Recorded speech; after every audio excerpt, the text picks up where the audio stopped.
جو دو سبق ہم نے پڑھے تھے یہ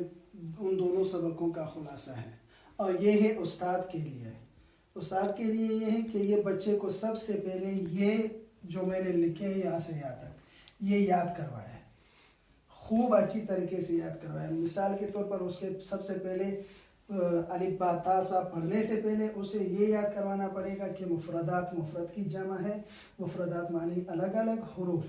اور یہ 29 حروف پورا قرآن شریف کا مجموعہ ہے، اور یہ 29 حروف 3 قسم پر ہے، 2 حرفی، 3 حرفی، 4 حرفی۔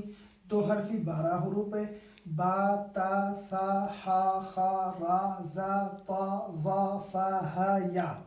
یہ حروف یاد کروائے زبانی، اور اس کے بعد اور یہ حروف ایک الف کی مقدار کھینچا جاتا ہے، اور یہ طریقہ بھی بچوں کو بتا دے اور اسے تکرار کروائے۔ نمبر 3 حروف 16 حروف ہے، اور یہ 5 الف کی مقدار کھینچا جاتا ہے، الف کے بغیر الف نہیں کھینچا جاتا، ٹھیک ہے؟ الف، جیم،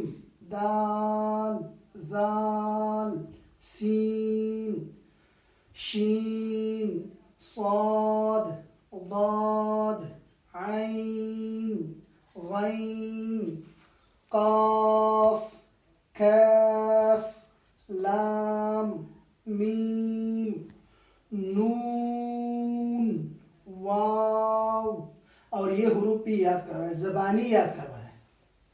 اس کے بعد 4 حرفی، 1 حرف حمزہ، ٹھیک ہے؟ 2 حرفی حروف 2 طریقوں سے پڑھنا غلط ہے، یہ بھی بچے کو سمجھا دے کہ با آخر میں حمزہ لانا، با تا سا،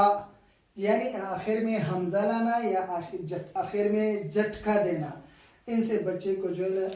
یعنی اس کو جو ہے نا شروع سے ہی بچے کو ان غلطیوں سے بچایا جائے کہ آخر میں جھٹکا نہیں دینا ہے، اور آخر میں با تا سا، یعنی آخر میں سانس بھی نہیں چھوڑنا ہے کہ آخر میں ہا آ جائے۔ ان 2 غلطیوں سے بچے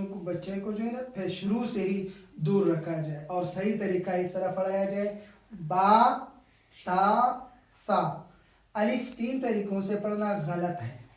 الف، الیف، آلیف، اور صحیح طریقہ یہ ہے الف، اور الف جو ہے نا نہیں کھینچا جاتا اور جھٹکے سے پڑھا جاتا ہے، ٹھیک ہے؟